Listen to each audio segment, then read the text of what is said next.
पता नहीं भरी भीड़ में सबसे हटकर मेरी निगाह उस अजनबी पर कैसे पड़ गई। बस स्टैंड पर कुछ स्कूली बच्चों के अलावा 2-4 ही लोग थे। मई की उस उमस भरी दोपहरी में वह सबसे अलग, कुछ परेशान सा अपने बस का इंतजार में खड़ा था। मैंने अजनबी शहर की इस भीड़ भरे माहौल से चेहरे पर तैरते परेशानी के भाव को छुपाते उस सीधे साधे आदमी को अपना पता दिखाया। जवाब में उसने उस जगह जाने वाली बस का नंबर और नाम बता दिया। करीब 10 मिनट मैं इंतज़ार करती रही थी और इन 10 मिनटों में उसने मेरी बेचैनी, घबराहट और हल्के से डर को मेरे चेहरे पर पढ़ लिया था। वो समझ चुका था कि मैं इस शहर में नई हूँ। जाने कब वो मेरे करीब आ गया और क्षमा मांगते हुए मुझसे जानना चाहा कि मैं कहाँ से आई हूँ और कहाँ जाना है।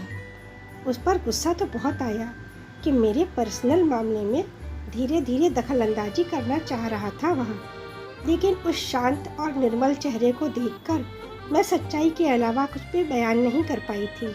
दरअसल मैं अपने छोटे से शहर से इस महानगर में नौकरी करने आई थी और एक लेडीज़ हॉस्टल खोज रही थी।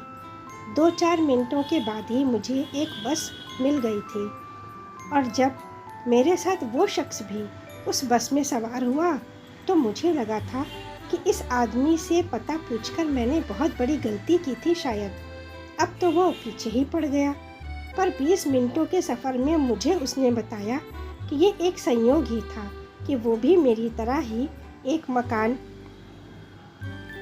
हालांकि वो इसी शहर का रहने वाला है, पर उसे एक नए मकान की तलाश है और इसी तलाश में वो मेरे इलाके की ओर जा रहा था। कुछ देर बाद वो अपना कार्ड मेरे हाथों में थमा कर जा चुका था। उसके द्वारा निर्देशित पते को मैं पा भी गई थी। शैलेश से वो मेरी पहली मुलाकात मुझे आज भी ज्यों की त्यों याद है। आज बरसों बीत चुके हैं और मैं शैलेश की पत्नी भी बन चुकी हूँ, लेकिन शैलेश के साथ जुड़ी मेरी कुंवारी यादें आज भी महक रही हैं। जब मैंने अपने पापा से शैलेश को मिलवाया था तो उन्हें विश्वास ही नहीं हुआ कि उनकी चंचल व शरारती बेटी को इतना सीधा साधा और भद्र व्यक्ति कैसे पसंद आ गया। जिस लड़की ने बचपन से ही अपने पसंदीदा राजकुमार की छवि में अपने तरह ही स्मार्ट, चंचल और चुलबुले व्यक्तित्व की कल्पना की थी, उस लड़की को एक साधारण से नैन नक्श वाले व्यक्ति ने कैसे जीत लिया।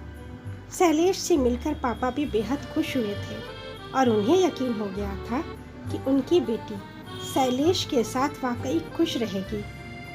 पापा ने जब शैलेश के बारे में जानना चाहा था तो मैं अनायास ही सब बताते चली गई थी। शैलेश से मेरी दूसरी मुलाकात भी जल्दी ही हो गई थी। वो मुझसे मिलने मेरे हॉस्टल आया था। उसने भी खुशी से बताया कि उसे एक अच्छा मकान मिल गया था। तब तक मैं भी अपनी नई नौकरी और नए शहर के साथ तालमेल बिठाने की कोशिश में लग चुकी थी। शैलेश के अनुरोध पर उसके नए मकान के सामान, फर्नीचर वगैरह के विषय में मैं सहायता कर देती थी। मैंने देखा कि शैलेश सीधी सादी चीज़ों में ज़्यादा विश्वास करता था। तब मैं उसे साधारण साज सज्जा से हटकर नए ज़माने के साथ कदम मिलाने की राय देने से नहीं चूकती थी। इस पर वह मुझे महानगर के चकाचौंध वाली दुनिया से सावधान कराने की कोशिश करता। मैं ज़िंदगी की कड़वाहट और दर्द भरी सच्चाइयों से दूर एक मौज मस्ती वाली ज़िंदगी के सपने देखा करती। मुझे तलाश थी एक ऐसे हीरो की जो मुझे डिस्को, पार्टी, पिकनिक आदि पर ले जाए, जो खूबसूरत हो। एक शाम शैलेश ने जब बेझिझक मुझसे कहा कि वो मुझे चाहता है और अपने घर वालों से मिलवाना चाहता है, तो मैं उसके साहस को देखकर खींच उठी थी। गुस्सा तो इतना आया था कि उस बेढंगे आदमी से कहूँ कि ऐसा कहने से पहले उसने खुद को आईने मैं ठीक से देखा भी है।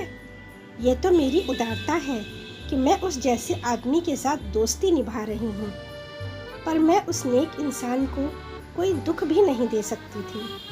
खुद को संभालकर मैंने उसके प्रस्ताव को ठुकरा दिया था। उस समय शैलेश के चेहरे पर उठे भावों को मैं पढ़ नहीं पाई थी और ना ही उसे पढ़ने में मेरी कोई रुचि ही थी। मेरी सहेली स्तुति ने मुझसे कहा भी था कि शैलेश मुझे बेहद प्यार करता है, पर उसका प्यार मेरे लिए कोई मायने नहीं रखता था। अब मैं उससे कतराने भी लगी थी। एक बार शैलेश ने किसी काम से मुझे अपने दफ्तर बुलाया था, पर मैं पहुंच नहीं पाई। बाद में शैलेश ने मुझसे पूछा था, खुशबू, कल तुम मेरे दफ्तर आने वाली थी ना? मैं सारे दिन तुम्हारा इंतज़ार करता रहा था और शाम को तुम्हारे हॉस्टल भी फ़ोन किया था।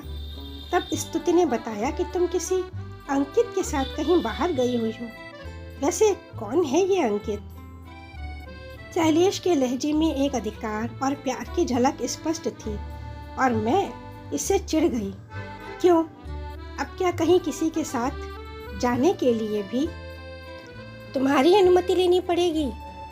शैलेश को मेरी इस रुखाई से बुरा तो जरूर लगा था।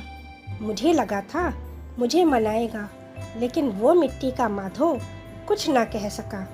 वो मेरी समझ से परे था। उसने बस इतना कहा था, तुम इस शहर में नई हो, तुम्हें अभी अपने सही और गलत दोस्तों की पहचान नहीं है। रात गए किसी अजनबी के साथ। शैलेश की पूरी बात सुनने का धैर्य मुझ में नहीं था।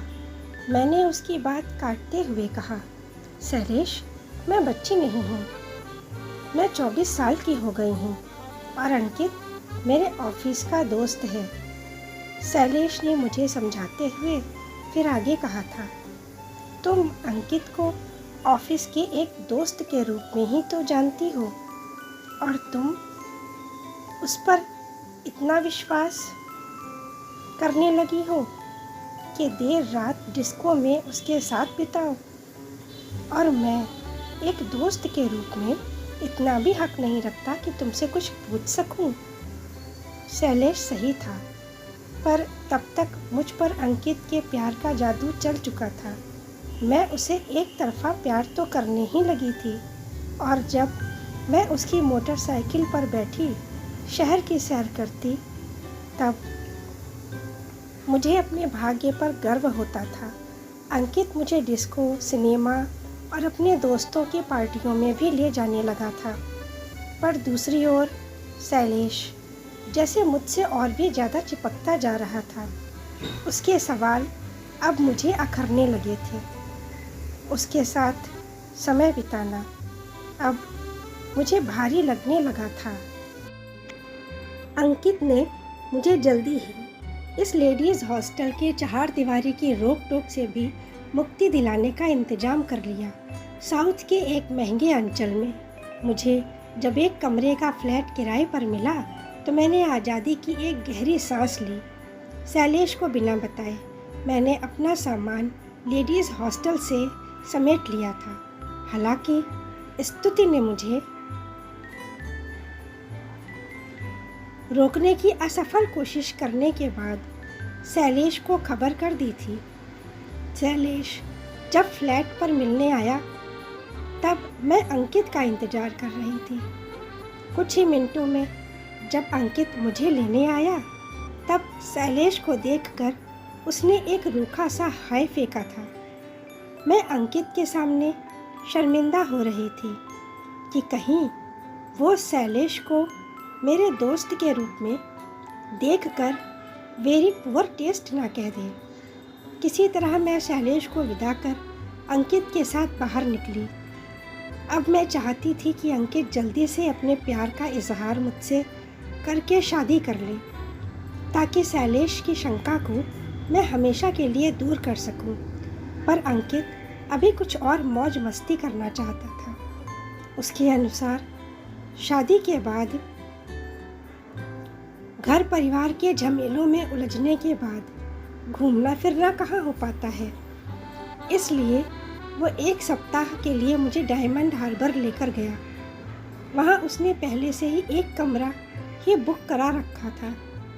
दिन भर की चहल पहल के बाद रात को जब उसने एक ही कमरे में सोने की बात कही तो मैं घबरा गई थी।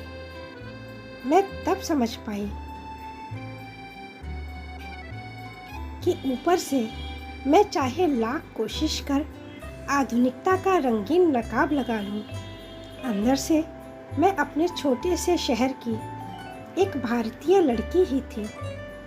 मेरा दिल अब वहाँ से निकलना चाह रहा था, लेकिन अंकित मेरी अनुनय विनय को ठुकराता शराब के पैक बढ़ा रहा था। मैं अब अकेले इतनी रात गए यहाँ से बाहर निकलने की हिम्मत भी नहीं जुटा पा रही थी।